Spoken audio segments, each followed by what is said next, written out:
I think the relevance that the success of Pratham has, say, to our school system here in the US is that you don't need to have fancy buildings and all the teaching materials and the collateral and a teacher with a master's degree or a PhD to impart quality education to children. I think that a lot can be accomplished in our country here with many of the tools that are practical and possible to apply to impart very good education to children. And we don't need to wait for state and federal budgets to provide more money and more money and more this to really improve the level of education in this country.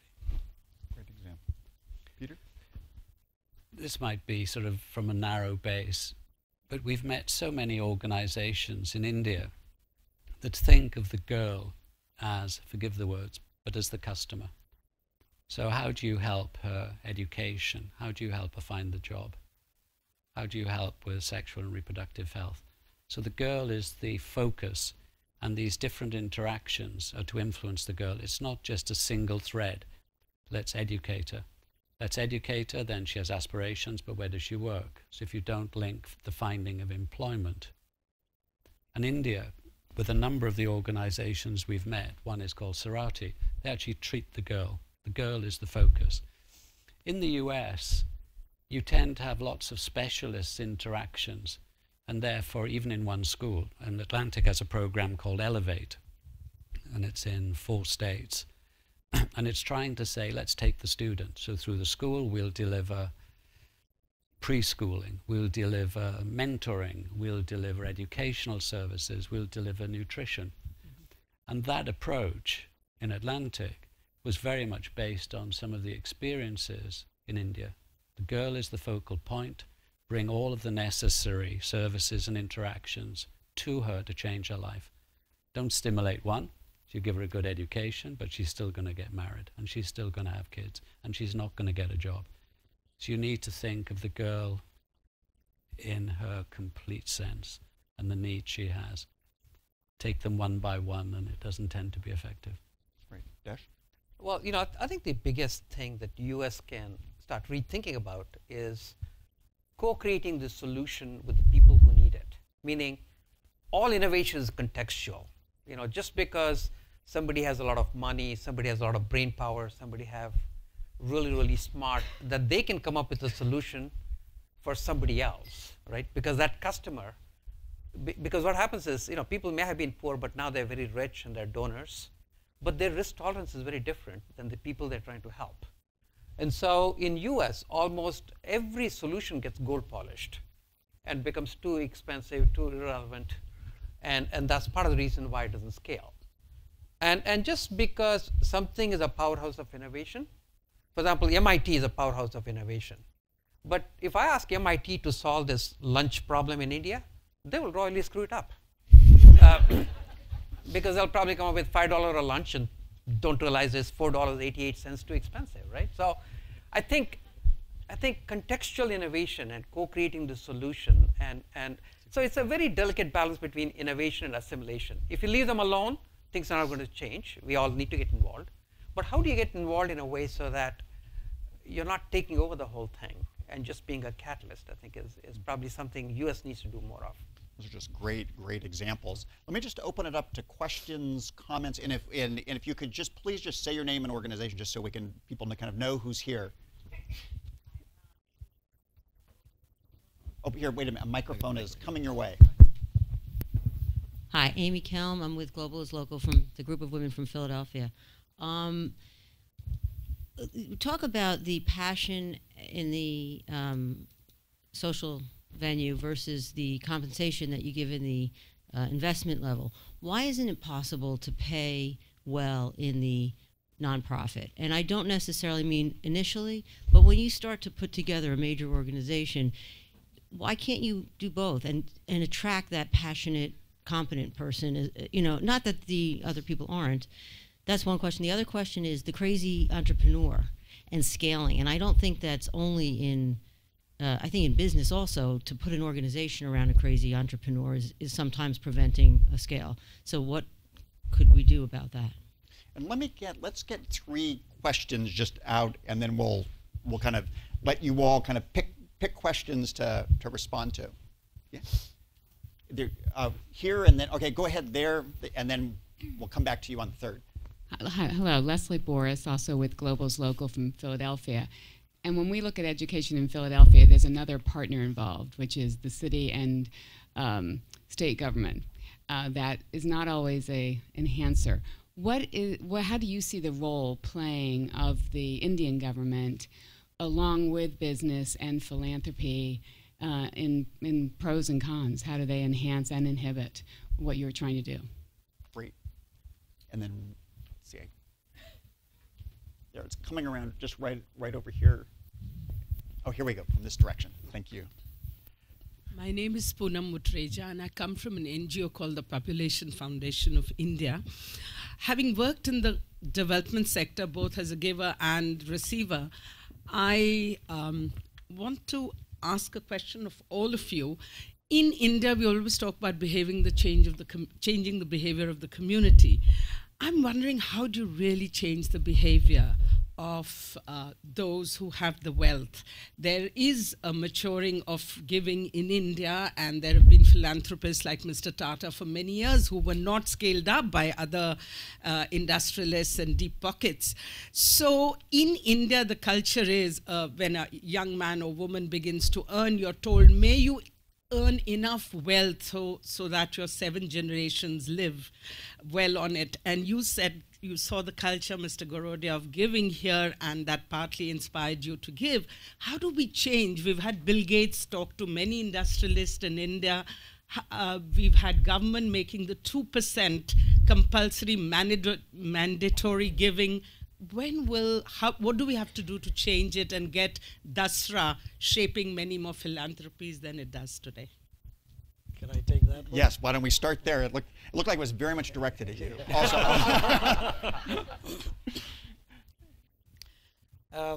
That's a very good question, and as you must well know, it's not just India. In any country, change doesn't happen overnight. Behaviors don't change immediately. But I got to, when people make observations that Indians are not big givers and so on, I have a little disagreement with that. If you look at India historically, we had a joint family system. If one earns a decent living, he is obligated and feels the responsibility to take care of all his siblings, his entire family, and then his extended family. So in a way, every Indian family of modest means or better means has been taking care, but of his own immediate family, and then maybe extends that beyond to an extended family and maybe neighbors and so on. So I think that culture of giving has always existed, but in a different form.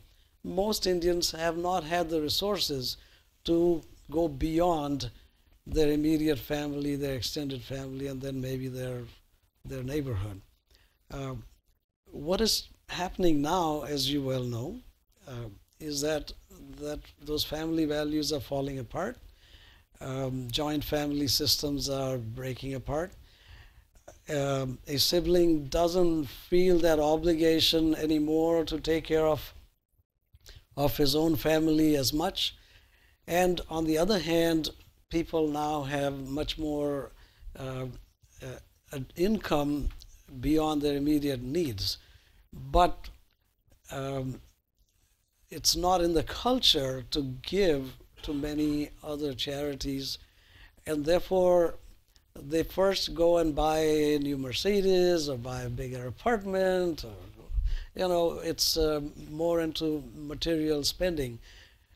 But it's changing. Every time I go to India, I see the younger people, mostly from the upper strata of the society, starting to think about giving and giving in a meaningful way, there's still an existence of the feeling that I should build a temple or a school or a hospital in my father's name or a grandfather's name, and so on. So that will take some time to change, but there's no question that I'm certainly witnessing younger people thinking about giving and giving more than they would have otherwise in the past. So it is changing in front of our eyes. If you live there, you may not notice it as much, but for someone like myself who visits India once in a while, I definitely see that change happening. If I could take Amy's question first. At Atlantic, they do pay market rates because the guy who started it believes in getting the best talent to apply his money. I think the reason the sector doesn't pay market rates is because the donors have a wrongful impression about costs. So you try and get a philanthropist who will actually put money into building an organization or paying an extra $100,000 so you get a star as opposed to Mr. Average. So I'm not sure it's the foundations that have the issue. I think it's the donor that has the issue. People say things like, your overheads can't be more than 7% of your donations. If you can imagine anything more nonsensical than saying that, 7% doesn't convert into dollars. If you've just started, it's not going to work. And if you're doing 400 million, 7% you might not need. So I think it's much more about the donor getting his mind around how his money is going to be used effectively. That's what's going to drive it. And I think the charitable organization needs to pitch much more clearly about the benefits it will get from improved systems, from improved management.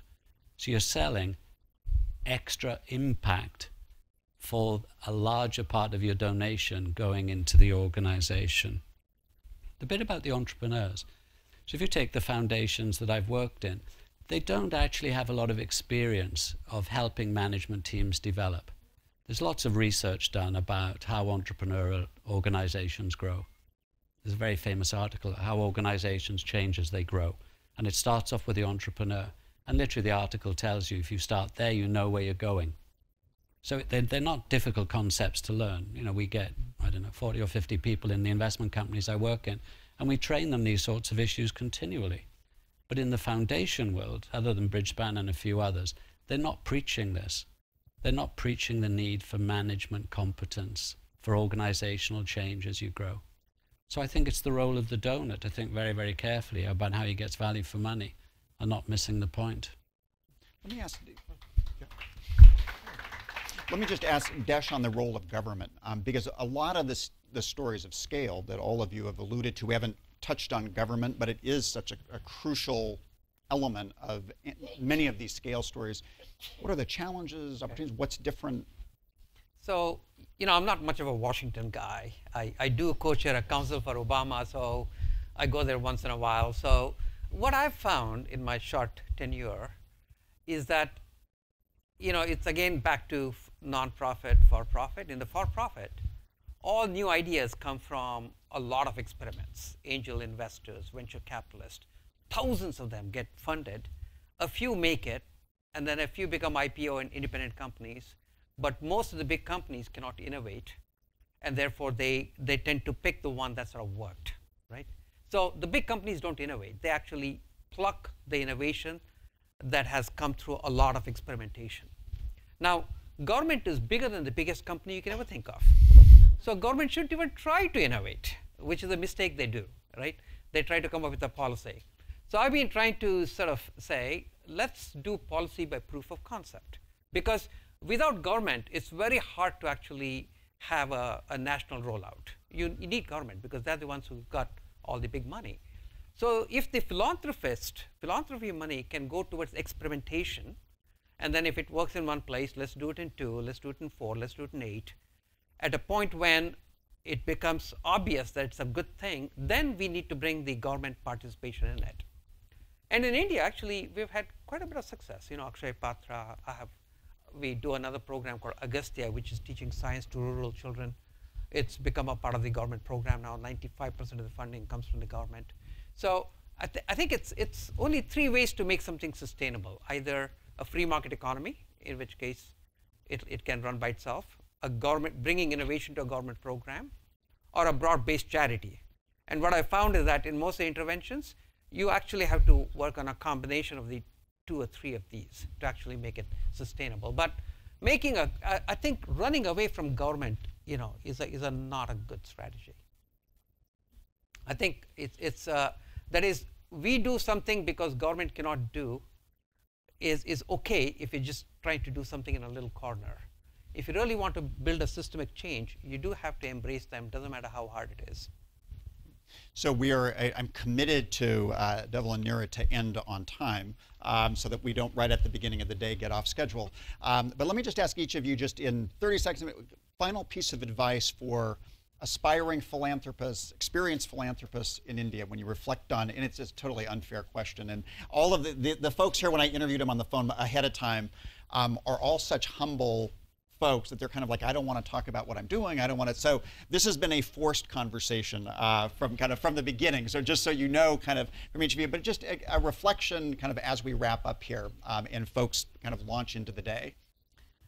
Well, just like voting, I'd say give early and give often. Great. Peter. When people come to talk to me about philanthropy, they say, I'm not sure where to give and what to give. And I say, what do you really care about? So what really strikes me is, to give away money, you've got to care about something. You've got to care, otherwise why would you give the money away? If you can't get evidence back which says your money really made a difference and you did influence people's lives, why would you ever do it again? So for me, it's about reading and traveling and being disturbed.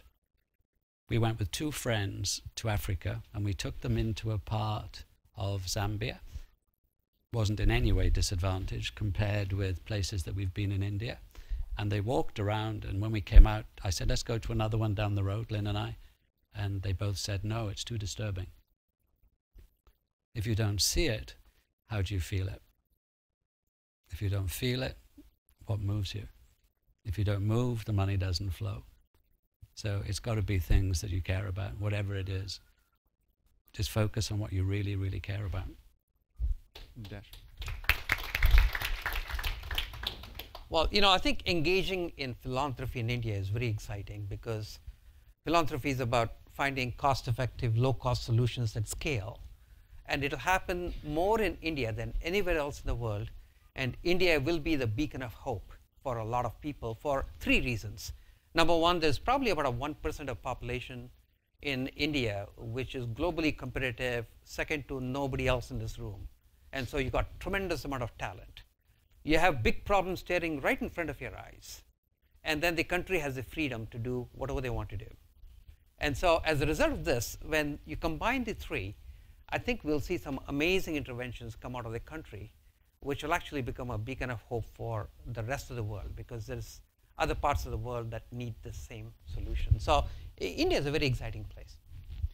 Please join me in thanking the panelists for a terrific conversation.